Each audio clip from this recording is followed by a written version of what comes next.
Meanwhile, since the start of 2023, we've seen a number of near disasters involving commercial airlines, prompting investigations from both the Federal Aviation Administration and National Transportation Safety Board. As national correspondent Stephanie Sandoval reports, the investigation comes as top Republicans urge President Biden to withdraw his pick to lead the FAA.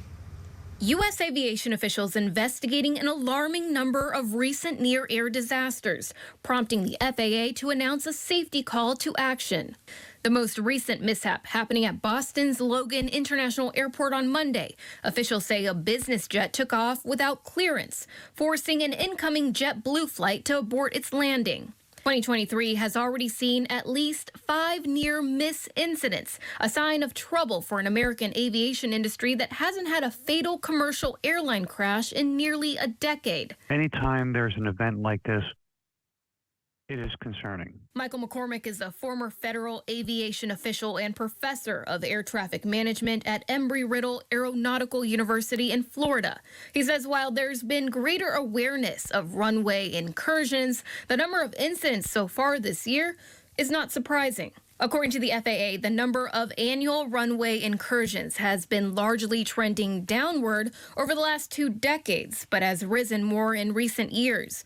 McCormick says one thing airports and federal safety officials can do to mitigate these type of incidents is creating what he calls hotspots. A hotspot on airport is where there's greater than, we would say, acceptable risk that an event could occur.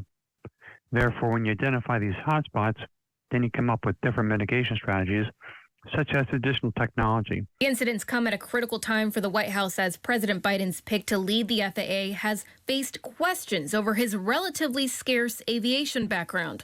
Phil Washington, the president's nominee, promising to protect air travelers at a confirmation hearing this week. The safety of the traveling public will remain my top priority. The National Transportation Safety Board has also launched a probe into the string of close calls. We have to make sure that our focus is first and foremost on safety. The aviation community and aviation is incredibly safe. We are the gold standard. Among other issues, McCormick says is plaguing the Federal Aviation Administration, a need for increased federal funding and the establishment of a focused task force with collaboration from the general aviation community, airline officials, and safety experts.